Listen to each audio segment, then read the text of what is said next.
Look, he's Yeah, running. you can hide there, yeah. He's Yeah, there you go. someone's just hid behind the couch. Or am I asleep? You coming into work?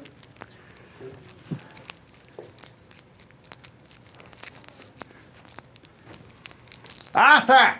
Andre. Arthur! Andre. I hear you! I'm right here. Oh, I'm right here. I can't get this damn Werther's open. Andre, it's time It's for us like to start the show. Oh. Yeah.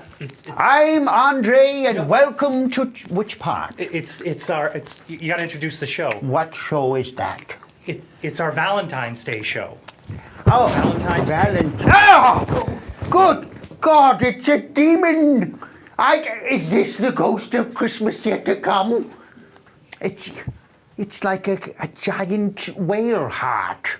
It's Valentine's Day, Andre, so we thought we'd get in the spirit. Yes, the spirit of death. Okay. Is it? It's rather nice. I thought you'd like it. It's like a manta. Yeah, Andre, we just need. I can't work with animals or people dressed in costume. We have to hurry up, Andre. all right. You need to introduce the show. Welcome to the Scat Report Valentine's Day edition. Excellent. And begin. Oh, me, You, not this you. abomination. Right, Oh, right. Okay. Here? or No, here? that one right there. There you go. All right. You're not doing anything. No. Hello! And Back here. back here. Welcome to the Scat Report Valentine's Day edition. Welcome to the Scat Report Valentine's Day Massacre. Edition. Yes. Edition. Right. And now now to the news desk. the news desk. The news, and it's by itself without a chair because that doesn't make sense. No, it's the news desk. It's the, all right. I'm going to get my cup of munchkins All right. and use the bathroom. Okay. I guess. Somerville Community Access Television presents Eye on SCATV News with your SCAT Eyewitness News team, featuring anchor Teal McGrath and business reporter Venkatesh Dixit.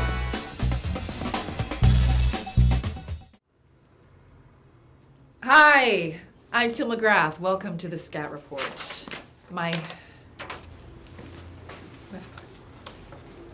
Well, I have some unfortunate news this evening. Our new co-anchor, Tufts Holland, is not going to make it as she doesn't have a new resident sticker.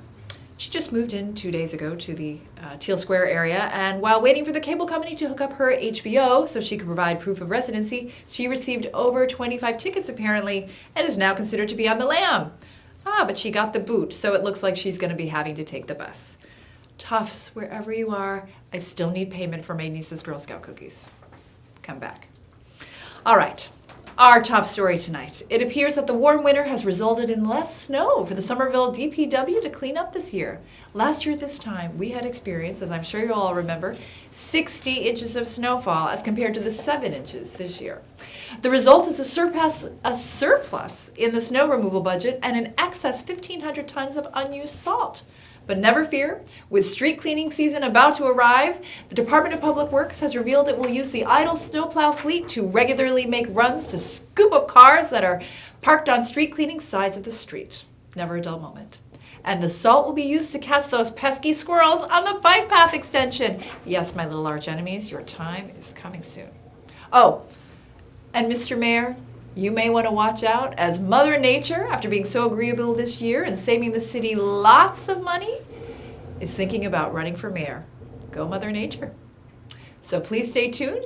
You won't want to miss our riveting discussions about some things that have happened.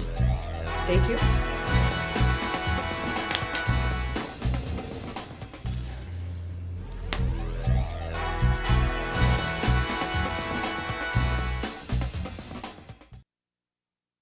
Hello and welcome to Chats with Andre. I am Andre and this is a wonderful Valentine special. And speaking of special, I have a wonderful special guest with me today, Mr. Ian. And Mr. Ian is a professional mime. Is that right? It is, yes. Now, Mime. How does one start to get to mime as a profession? Well, Oh God, you spoke. That was startling. actually, most of us are very talkative. You are very talkative. Most of us, when we're not performing, we save it up. Thank goodness, because a conversation would be one-sided.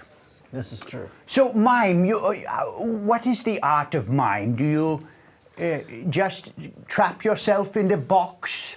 Well, people have that idea that mime is a bunch of tricks, but well, you're a man of the stage, aren't you, Andre? Yes. Yes, I've heard you've had a very long career. Mime is a style of acting, really. It's a form of storytelling. Oh, really? It's Storytelling with no words. Yes, How well- bizarre. Well, it's about being physically eloquent, much as the stage. You have the poetry of dialogue. This is the poetry of movement. Oh, we once did Oedipus all in mime. It didn't go over well. Could you give me some examples of mime? And perhaps demonstrate and show me a few things? Did you make a pact with the devil? I could swear it was a beverage. Did you see that? I don't think he's awake. So what is this that you're doing? It's a penguin. It's that devil heart at the beginning of the program. Mime with growling. Is that acceptable? Oh, yes, it is. You can use soundtracks, music, sometimes you use sound effects. I'm hearing something. Oh, that's your foot. Trickster! And what else do you do for mime? Could you show me how one would pull the rope? Oh, sure. All right. Well, that's very important, okay? You know, first of all, the rope. Yeah. The rope. There's a rope. And then? You have to pick it up, of course. Yes. You know, so you have to get down there. And You lift. oh, my side is heavier for some reason. You know, you need a little exercise, I guess. It's a heavy rope. Yes. You know, you want to give it a little tug. Hold it taut. I feel like this is one of my old jobs on the conveyor belt line. So, You want to go ready? am I roping? It's like a tug of war. Exactly. There, oh, that's amazing. Where are you going? Somebody. And yet there was no one there. Yeah, that's one of the weird things about miming. There's always like Amazing. people who aren't there. Maybe it's that heart again. 911? No, you are all right. Oh, it's the miming. It was mime. Excellent. And now do you often end with? Oh, sometimes I win. Oh, good. And what is this object you have Oh, here? well, I'm also a practitioner of Commedia dell'arte. Commedia dell'arte. Oh, I had that once. I was in bed for a week and I had to have a bucket nearby. Lots of buckets in Commedia. Are there? And so this object that you have here is? Well, this, of course, is the face of Arlecchino. Oh, he must be very upset. Nothing usually bothers him. Oh. He's also known, perhaps you know him by his other name, Harlequin. Harlequin. Yes, they used to drive down the streets in those. It's very noisy. Yes, just like that. Perhaps it was you. So Probably does was. the mask help you to create a character? Of course.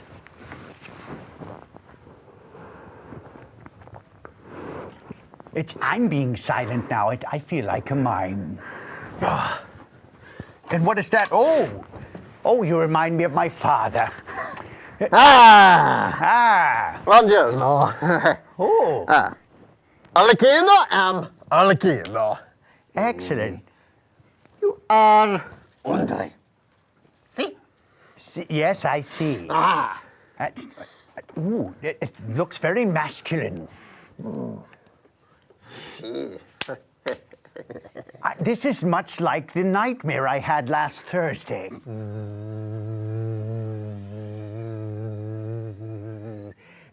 Alekino, hear a fly. Oh! Did you get it? Oh, it was pretend. Are you all right? No, Alekino not all right. Oh, Alekino hurt himself.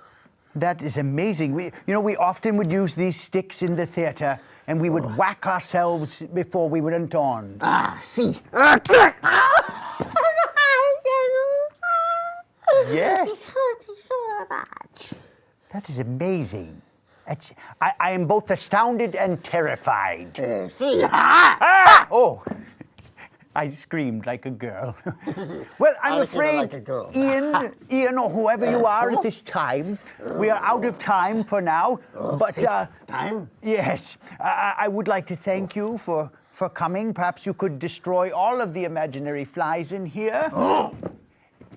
Yes, or go after that damned heart if you see it. Alekino, I like a heart. Oh, well, thank you so much for coming. This has been an episode of Chats with Andre. I am Andre, and this is my friend Ian. Yeah, grazie. Thank you for coming. Ciao. No, not until 7. We are not allowed to eat.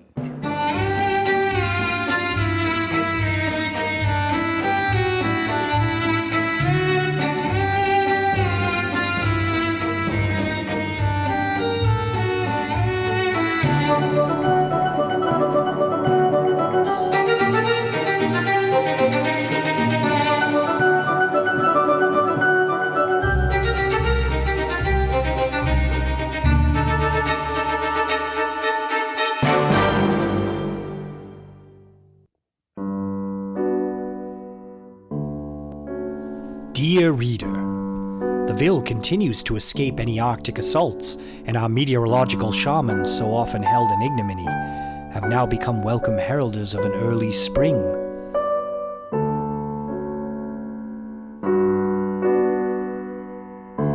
In this month one can feel romance in the air, and, dear reader, I, being your usual humble correspondent on matters of the mind, find I am not immune to matters of the heart.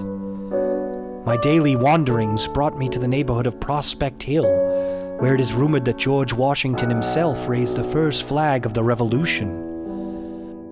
My concentration was, however, on a more personal history, for it was on these very grounds that my romantic revolution was launched many years ago.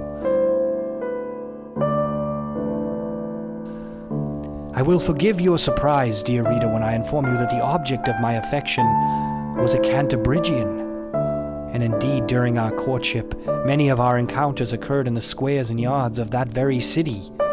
For a time, dear reader, your humble correspondent even contemplated moving my estate to that district. I ask you, would anything short of the sway of Aphrodite herself convince a Ville man to do anything of that sort?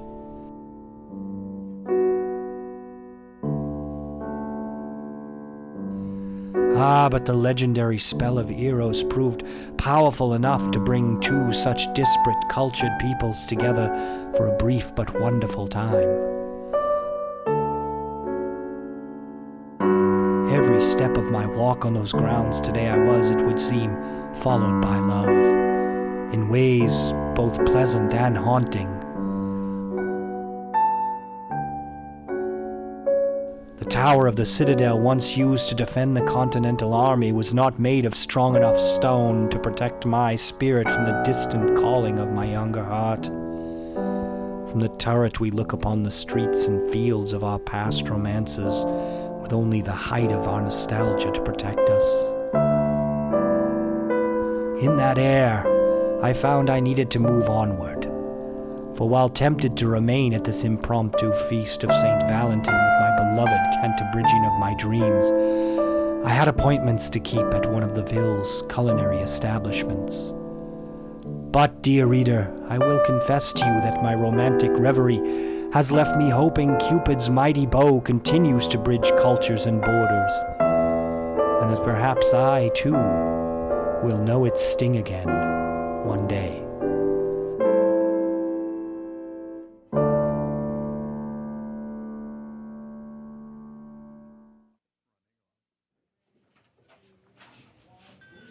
Hi, welcome to LeftRight Kitchen. I'm Porter Davis, and this is LeftRight Kitchen, where we believe there are never too many cooks in the kitchen. Last week, we had former President, Democratic Bill Clinton, and current Governor of New Jersey, Chris Christie, and they shared with us their secrets on how to trim the fat off a rump roast. It was excellent. So today is our special Valentine's Day edition of LeftRight Kitchen, and on my left, we have returning guest, Democratic cooking strategist Lowell Sullivan, and on my right, we have new guest, senior conservative confectionery consultant, Wesley Carlisle. Welcome, Wesley and Lowell. Hi, Porter. Hi, Porter. Thank you. So, what will you two be preparing for us today? Well, first, we're going to be making a lovely porterhouse steak. Oh, I love it, I love it. Yes, because Wellesley knows that the way to a person's heart is to put a stake through it. I tell you to keep your day job, Lowell, if you had one. All right, so what is the name of this dish? St. Valentine's Blessing. Oh. Saint Valentine's. Don't you think that's a little overly? Yes. Well, I just think some of our viewers might think a little bit overly religious in the connotations in that title. Are you objecting to the Judeo-Christian origins of this holiday? Oh, please. Porter, can we get on with preparing the food? Well, actually, I would like to just start to read the recipe so we can all know He's what's got a lot involved. of time. He's just filibustering. The recipe consists of. Do we need to bring in a gang of 6? No. No, No. no, Oh, no. no, No. no. No. Okay, No. No. let's get going. Okay. I think that would be a compromise I could make. I could call it Valentine's Day surprise. Nice. Fine, if we add à l'orange. Oh, an orange. Is this your Florida gambit? Yes. The citrus growers of Florida. We just want to show them our gratitude. And get their electoral votes. All right, so tell me about this meal. Well, first we start with a protein. A nice big steak. A nice juicy red steak. Wow, look at that. That's very rare. Yes, I made it rare. Look at that red. Yeah, it's very red. You know, and then to add, I like to just add a little blue cheese. A nice liberal amount of blue cheese right there, all over. the Yeah, top. that's There good. you Yeah, go. right there. And then a little gravy. I notice you're only putting the gravy on 1% of the steak. Well, 99% got the blue cheese. Well, I think we should spread that around a little bit, you know, and put it on maybe 99% that's just of. really going all over. Wellesley, could you Why get don't the you grab that ladle ladle? and just Well, help you're out? the one who insisted on putting the gravy all over. Wellesley, we can stop this. All right. Okay, all right, here we I go. mean, is this dish too big to fail? Yes, Wellesley's Okay. going to help out a little bit here. Okay, yeah. great. Okay, Yeah, good. yeah, I'm yeah. so glad we had China to bail us out. All right, so, wow, look at that. What kind of vegetable are we going to have with that? Freedom fries. Oh, that's funny. They look just like French fries. If you're sympathetic to our enemies. Yeah. I'm just going to put these on here. Yeah. How's that? Oh, but now it looks like the oil is kind of flooding the Oh, plate. yeah. Well, that's the problem with oil. It sometimes gets out of hand, and you need to add a little bit of green technology. I like to use arugula. Put that right on there. Oh, how healthy. Yes, but greens also need oil because green technology can't take care of everything. Yeah, well, I actually think that that's a little bit rich, could clog the arteries, so I like to preemptively put a little fish oil on there. Yeah, right there. Then that'll help people out. Right in there like Kind of a that. nice surf and turf And then meal we got here. portion control. We need to split this up You know, I think accurately a for lot pe- of people object to being told how much they can have. And that's why our healthcare industry is clogged up with people who have heart disease. Good point. Which is why I brought the orange for l'orange. Yeah, what kind of orange is that? It's perfectly organic. Organic? What about pesticides? Pests can't live where this is grown. Where's it grown? On a former nuclear test site. Well, who harvests the oranges? Monkeys in retired NASA spacesuits. Oh, how cute. Wow, well that Bon looks... appetit. that looks I think that we should move to dessert. I think you guys have some things. I'm just gonna All right. move that out Very of the good. way. Yes, very good. Well, I think cupcakes are always good for a party. Wow, and I see you have quite a few here. Yes, yes. Yeah. I have. Variety is kind of a nice thing to have. Yes, yes. I like to give people variety. I think it's important so that people can, debate the pros and cons before settling on one particular cupcake. Well, this season I have my cupcake right here that I'm gonna bring out right there. Yeah. Oh wow, that's just one large one. Hey, by the way, do you have a front runner here? Well, I think after a certain amount of time, one of these will speak to a lot of people. I see. So Lowell, you have one giant cupcake. That actually looks a little familiar. Would you say? Yes, it's the same cupcake he had last year and the year before that and the year before that. I've been behind this recipe since 2008, and I think it's going to be successful going forward. Well, I think it looks a little bloated. Well, actually, this is our new recipe. It has low carbs, low fat, and low calories. Oh wow, well that sounds good to me. It's a cupcake. It's hollow. I think it's pretending to be one thing and saying it's something else. Wellesley, why don't you tell us about that cupcake right there? This cupcake right here? Yeah, you've got some nice. Tell me about what you just put on there. Yes, well, some lovely red icing. Yeah, well- I think it really spices it up. Well, I think that cupcake may be a bit rich for the general consumption of people. See, I like to use like a various frostings. Like I like to use various colors, nice variety on there. Oh, that looks and then very and then colorful. Porter, I like to add a little chocolate sprinkles on there. Chocolate provides a good stimulus how for the does flavor. that work? Well, chocolate stimulates the feeling of love, and I think does it? that's something that we should all do for everybody because yes, we can. Well, I think that putting in additional sugar makes it seem like it is loving and it's not. It gives one impression that really is false. Would any of these be appropriate for a tea party? Oh, certainly mine would. Well, it just seems like a lot of your cupcakes there. It just seems like it's tough for them to decide in your party exactly which one is going forward. A lot of different issues there, a lot of messages. I think yours is a lot more divided than you think it is. Well, I think you're going to find that a lot of independent cupcakes will come and coalesce behind mine afterwards. Okay, I think that's actually all the time we have for today. And I just want to say that I love the kitchen. I love refrigerators. I think they're just the right height. I think utensils are great. I think that appliances are amazing, big and small. And I know when I see spices, when I was a kid, I was able to name them just right away whenever I could smell them. So that's it. That's all we have today. Thank you so much for joining me on LeftRight Kitchen. I'm Porter Davis, signing off.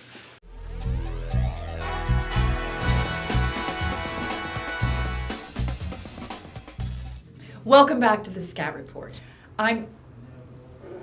Could somebody move my Prius? They're ticketing after 2 hours. Well, February is the month of love, and if you're like me, this is the time for flowers and chocolates and hiding your business assets from your soon-to-be ex-husband. Well, it's Tuesday here at the SCAT report, and that means it is time for business and finance. And with us tonight, we have our business and finance reporter, Venkatesh Dixit. Thanks, Teal. You're welcome. Now, Venkatesh, you're here to tell us about a recent scandal about a rather sweet small business. Yes, Teal, a recent report in the Somerville Journal revealed a young entrepreneur delivering homemade cookies to Tufts University campus, and in the process has struck gold. And apparently there's a big market for this? Sure, but the young entrepreneur is facing an uphill battle against a well-established competitor. In these economic times, things can be tough. That's right, Teal, and the Girl Scouts of America are not going to relinquish their market share easily. I mean, how is a small startup going to go against such an iconic all-American organization such as the Girl Scouts of America, which I might add is the premier leadership organization for girls in this country? Yes, Teal, it obviously won't be easy. The Scouts do have years of market dominance, but there is the fact that studying and stone students are usually in need of cookies much later than the average Girl Scout's bedtime. That is tricky for the Scouts. And it could bode well for the young entrepreneur. But I do understand that the Scouts have a new partnership. Why don't you tell us about that, Venkatesh? Yes, they've joined forces with the Guardian Angels and have announced the start of late-night cookie patrols on the university campus. I mean, do the Girl Scouts really need to feel threatened by some guy on a bike who only has chocolate chip cookies and snickerdoodles? Well, the thought of homemade cookies is very appealing. Sure, if you're not in the mood for any of the amazing variety that the Girl Scouts have to offer, such as Thin Mints, Do-si-dos, Savannah Smiles, and Samoas. I don't think we're supposed to call them that anymore, Teal. But anyway, I mean, for most people, I think that the Girl Scouts are the go-to place for amazing cookies, especially if there's an order form conveniently located in the green room for several weeks. Well, I've actually procured some of the entrepreneurs' homemade cookies for my special investigative report. Well, I actually have several boxes of Do-si-dos in my car, which were purchased by loyal co-workers who are investing in the future of our country. I just thought you might want to try one, Teal. And I thought you really wanted your nephew to go to band camp in D.C. You signed a pledge! In pencil. Next up, some cool stuff involving nouns. Stay with us.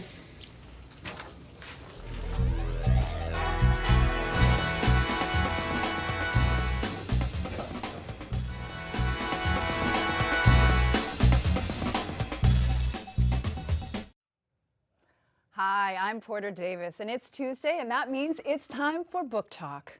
Well, this is our special Valentine's Day edition of Book Talk.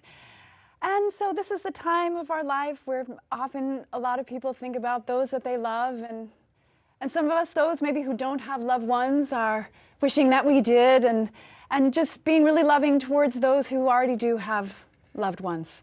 Well, today on Book Talk, I have three wonderful authors who are going to share with us about their books on romance. First up, I have Don Juan, who's going to... Hello. Lovely to meet you, Porter. Red is the right color on you. Porter, my book and seminar, I will still love your love from you, and you will love me doing it. It's been remained on the top of the People magazine for 32 months, almost 3 years. Oh my goodness! Wow, that's quite an accomplishment, and your hand is very warm. Wow.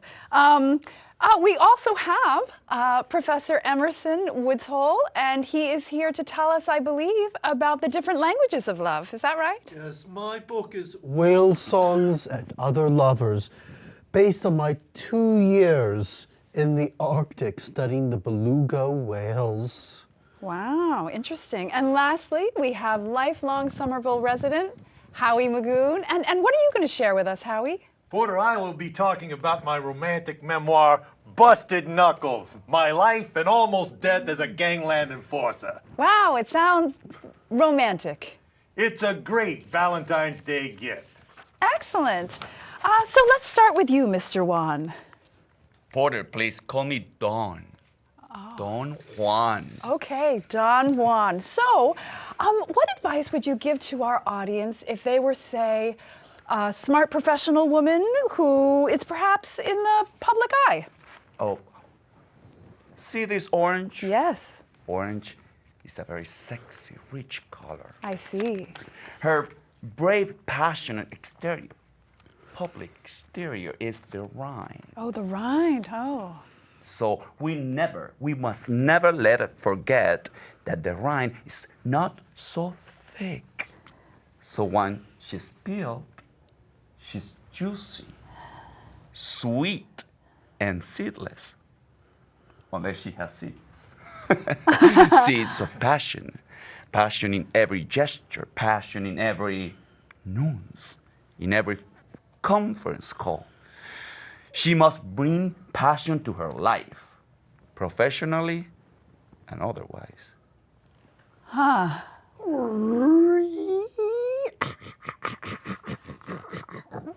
Professor, did you want to add something?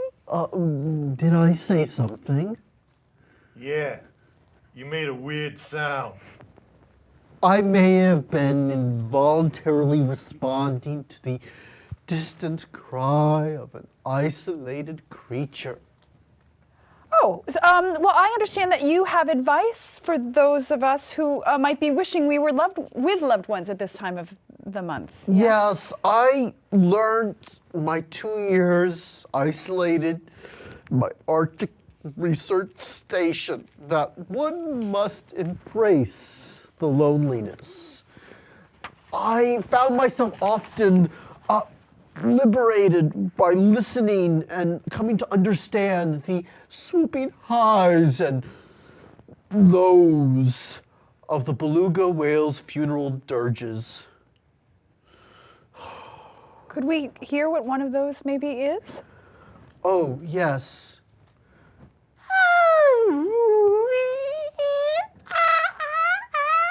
That is really creeping me out, dude. Hey, let's hear from you, Howie. Your memoir of your time as Whitey Bulger's enforcer wouldn't seem like a romantic read, but your publicist insisted that it was. Yes, Porter, my book is filled with anecdotes for strengthening loyalty and commitment in a relationship. Oh, really? I would be very interested to hear one of those anecdotes. For instance, your lover may have borrowed some affection and then taken that love to the taking a romantic turn at the track of love. And when the time comes to return that affection, they may feel the need to alert the Federal Bureau of Intimacy when there really is no need. They need to be reminded of the love that was meant for them. And they also, and if they're found wearing a wire, they... Don Juan, I would love it, actually, if you would tell us how one could send a message to their lover. We all have love languages, Yeah. passion languages. We can say that with words or with passion fruits. Oh, Passion flowers, wow. pétalos de rosa, poemas románticos. But what if your lover isn't quite fluent in the same passion language Porter, that you must are? listen closely. Listen to the love of your lover. Hear their cries. I often find that a note made of different letters cut out of a newspaper or magazine make an excellent homemade Valentine. Oh, and how would that be delivered? I find the romantic way works best. You tie it to a rock or a brick and send it through the window. I suggest that do this by moonlight. It usually is. And when you paint that rock, paint it with the color of your soul. Wow. Sure. Well, if it'd get me on Oprah with my book.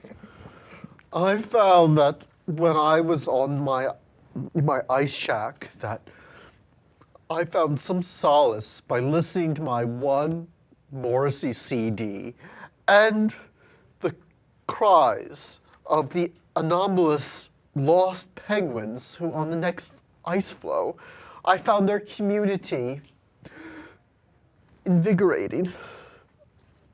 All right, I think that is all the time that we have for now. I want to thank you, gentlemen, all for joining us. I really look forward to listening to your books on tape.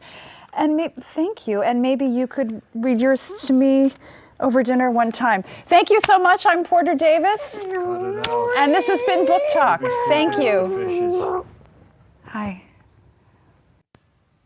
Good morning, everybody. Welcome to the Homilist. This is where we talk about what we heard in church, in case you missed it. It's all right, though.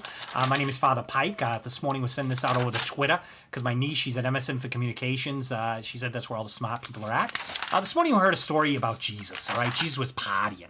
It's all right if he's partying. He's still a young guy. You know, he's out there trying to get his disciples. He's having a little trouble because guys like Nathaniel are like, hey, did you hear that guy comes from Nazareth?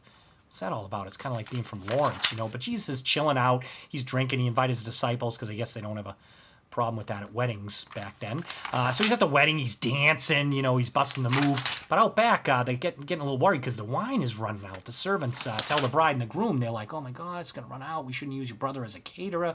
So Jesus' mom, Mary, she hears it. She goes looking for him. She finds him with his friends. She says, hey, you, fix this wine problem, right? And Jesus turns around. He's like, hey, woman, why is this my problem, right? And everybody's like, whoa, dude, that is your mother. What are you doing, you know? But Mary, she doesn't care. She turns to the servant. She says, hey, see this guy?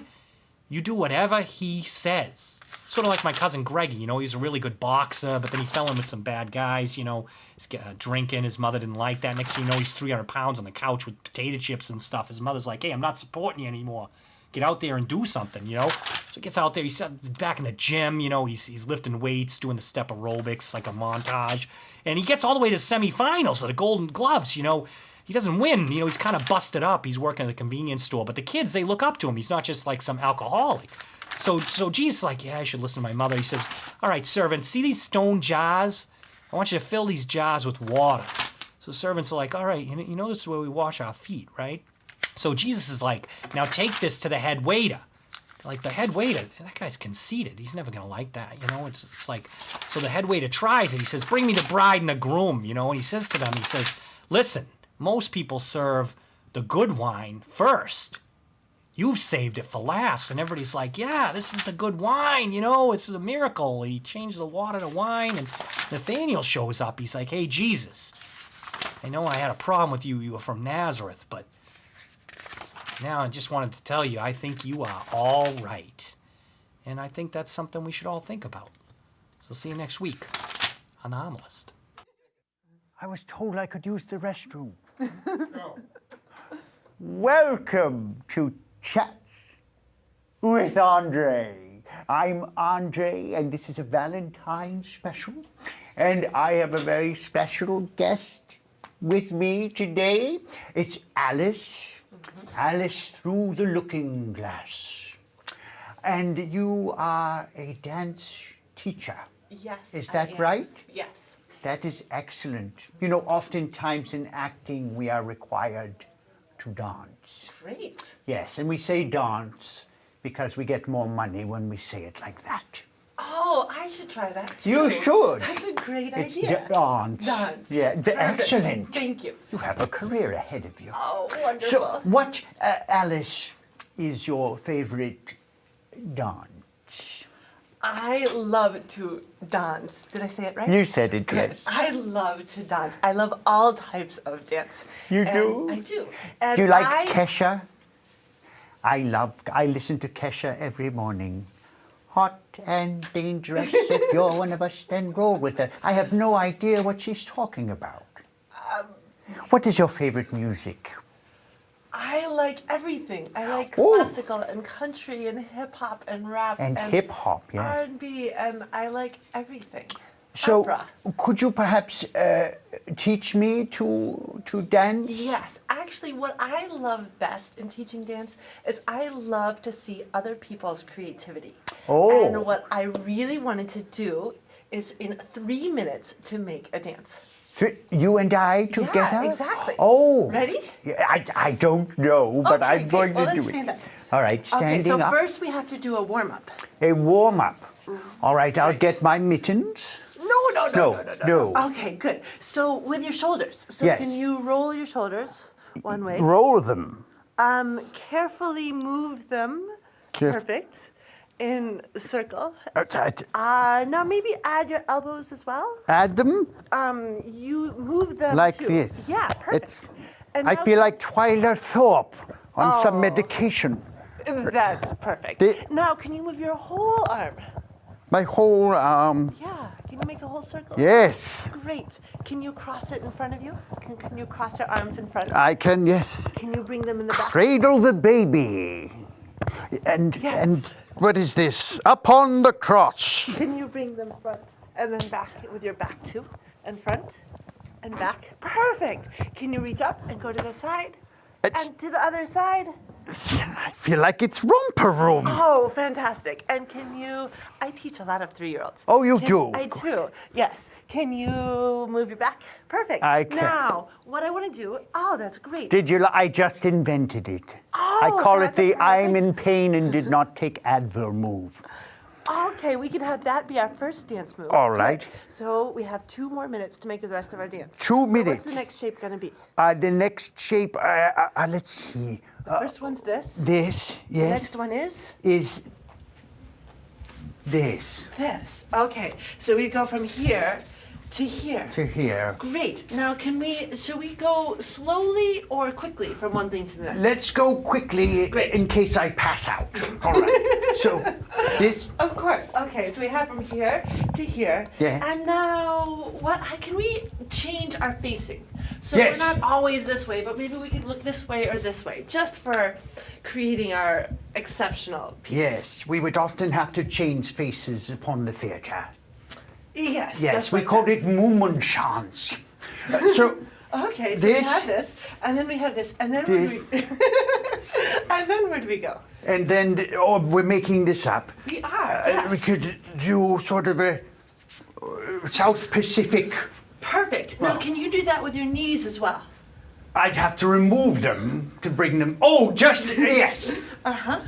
Perfect. Okay. Now, can you do that going to, can we do this going in a circle? In a circle. Oh, perfect. Yes, excellent. You should all try it. It's super I'm fun. starting to sweat.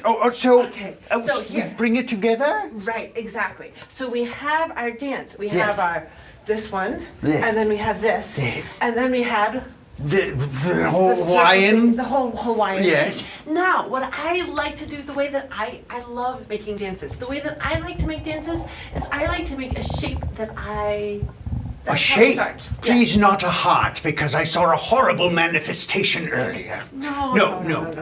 Not like the little kind of shape All like right. this, but like a big shape. Oh, Now, ooh, what that's kind a shape. Yes. Can you? This would be my shape. What would be your shape? If I did that, it would be lying prone. But I can try Perfect. And then where can Oh. you go from there? to the hospital. No. That would be one choice. Are we finished? Is this a big finish? Yes. Oh. And then we're gonna have our last. We're gonna make a 1 second dance. Are you ready for a 1 second yes, dance? 1 second Ready? dance. On your marks. Get set. Yes. Go. Yeah. That was our 1 second Oh, dance. good. That Good. was exciting. Can we make a 4 second dance? I think so. Okay. Ready? All right. On your marks. Get set. Yes. Go. 1, 2, Two, 3, three, 4. 4. Wow. Hey, That's, hey. I feel like I should call Christina Aguilera. Yes, she's one of my favorites. Perhaps Okay. she could use me as an extra. Okay. Oh, I'm afraid that we are just about out of time. Okay. But Alice, you have been a treasure, and I shall record myself dancing this, and I think I will share it on the YouTube. Great. I hope you continue. Oh, yes. Well, let's do one last dance move to say a nice Valentine's goodbye. Okay. Oh, good. It was like that mime from earlier. Oh, Wonderful. fantastic. Okay. All right. Good. That was, where are my glasses? Oh, they're Right here. here. Somerville Community Access Television presents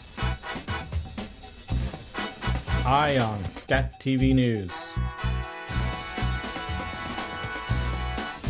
with your SCAT Eyewitness News team, featuring anchor Teal McGrath and business reporter Venkatesh Dixit. The groundhog may have seen his shadow, but that doesn't mean small businesses will be hiding away anytime soon this winter. Groundhogs? I mean, that was like 3 weeks ago. Anyway, here to tell us about how the community is helping out one small business is Venkatesh. Venkatesh Dixit. Thanks, Teal. Certainly. Yes, many Somerville residents are familiar with the recent transformation of Somerville's old National Guard Armory into a community center for the arts. Ah, yes, Arts at the Armory. I understand it's very successful. Yes, it has, Teal. The Armory has been a sponsor of art fairs, live performances, even an indoor farmers market. It seems like they really have something for every Somerville resident. Well, it would appear, Teal, but some in the community feel like the Armory has lost something in its transformation. Aside from the previously non-resident parking spaces that were on either side of Highland Ave, what would that be? Guns. Oh, that is true. I mean, that is part of the building's legacy. Yes, well, now that the Armory is fully functioning again, gun manufacturers and resellers have reached out to the nonprofit. And they've made an important announcement, if I understand correctly. Yes, Colt, Smith & Wesson, and the Somerville Arts Initiative have announced Arts and Ammo at the Armory. It will be a monthly fair where gun enthusiasts and artists can pool their resources. And this will be open to the public? Of course, Teal, and it will be family friendly. Oh, how For so? instance, they have face painting booths, but they'll be modified for camouflage. Wow. Oh, and our performing arts group's enthusiastic about this. Yeah, I mean, how many times have you seen a modern dressed Shakespearean play only to have Richard III pull out an obviously fake toy pistol? Lame. Well, now, Hamlet and Laertes can duel with fully official 9mm Glocks. Gotta say, I do love the threat of real violence. I think I'm gonna run out right now and renew my subscription to the Somerville Shakespeare Project. Now, that's the kind of enthusiasm Arts and Ammo at the Armory is counting on. Wow. But how about those pesky waiting periods? Well, with this new coalition, you won't have to wait for your AK-47 any longer than you would your birds and squirrels of Somerville calendar. Wow, sounds great. Except for the squirrels. Well, and now back to some monumental happenings with some absolutely inconsequential outcomes. Stay tuned.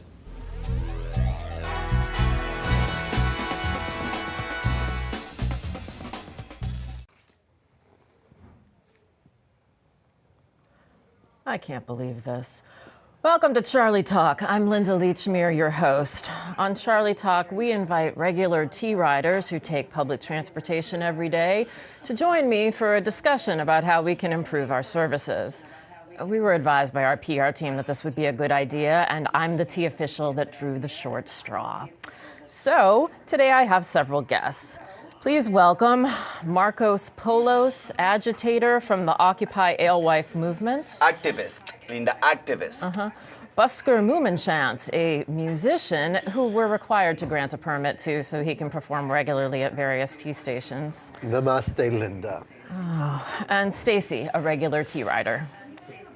Okay. I'd somewhat love to hear your suggestions for improving our city's public transportation. First of all, I want to thank you for having me on. Oh, I had nothing to do with it, believe me. Linda, I would like to talk about the proposal of cuts in services and the likely 43% hikes. You mean where the Boston fairs will then be in league with all other major cities in America?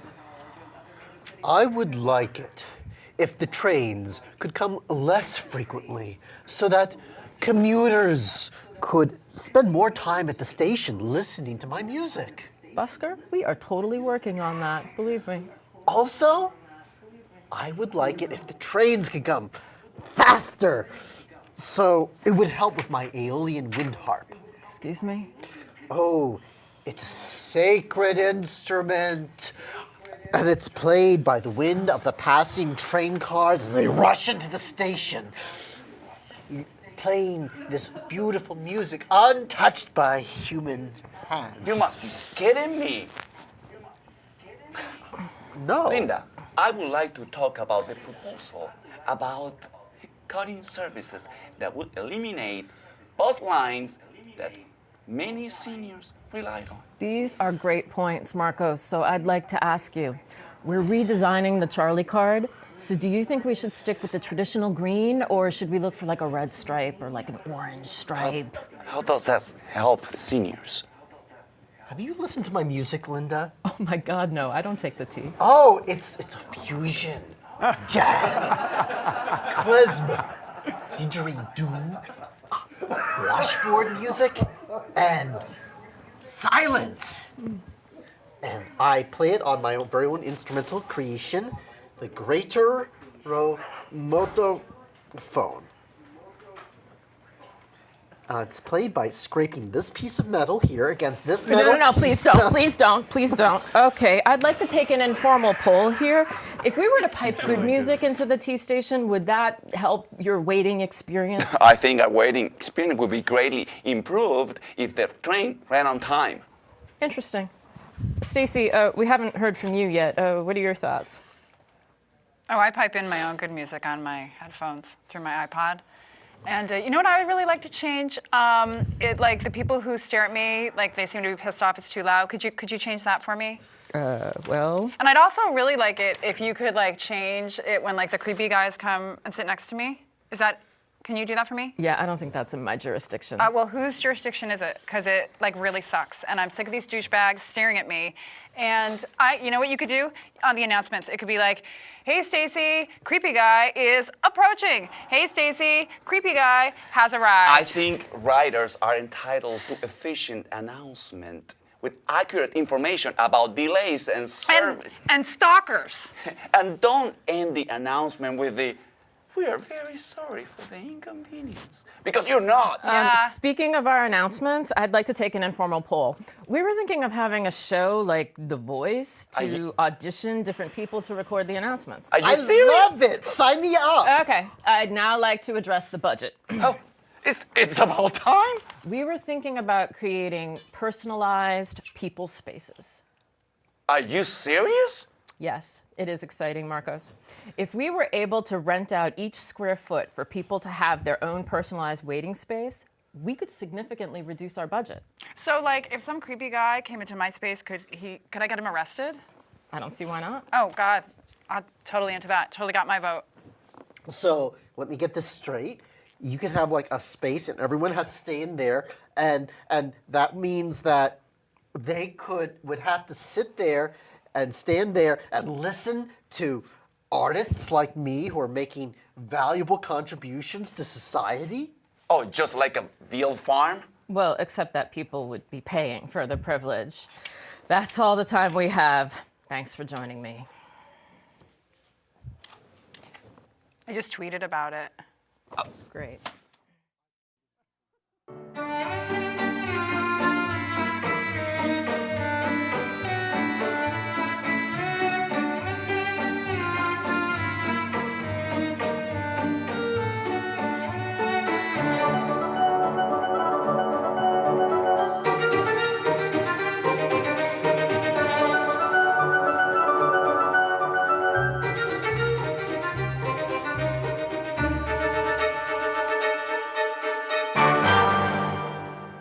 Dear readers, an unseasonably warm winter's day in the Ville puts one in the mind to dress in the fashion of equatorial islanders rather than Yuletide revelers.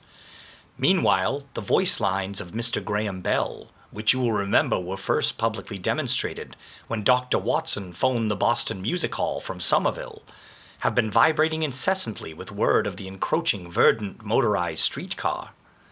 The Ville waits with anticipation for the legislature to undo the heavy state purse strings, for the ambition is, dear readers, if you can believe me, to make this transportation extend beyond our Ville and on to even the bucolic fields of Medford.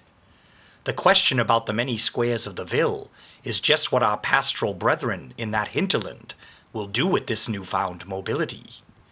And the news today also brings us the announcement of a new neighborhood, apparently to be instantly conjured like a brigadoon on the once desolate plain of the Assembly properties. Indeed, our good mayor has foretold of luxury living, springing from the muddy ground at first thaw. Let us hope, constant readers, that our Icarus-like ambitions have solid enough wax to their wings. That would be great. Okay. All right. Those passion cupcakes. They are passionate. They actually take something.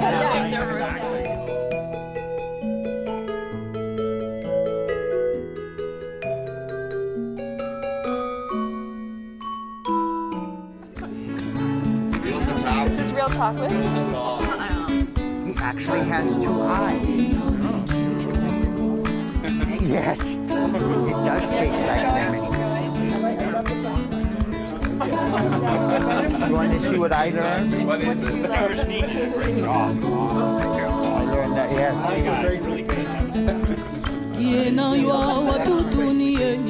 Surrounded by tall women. Yeah, I know you are.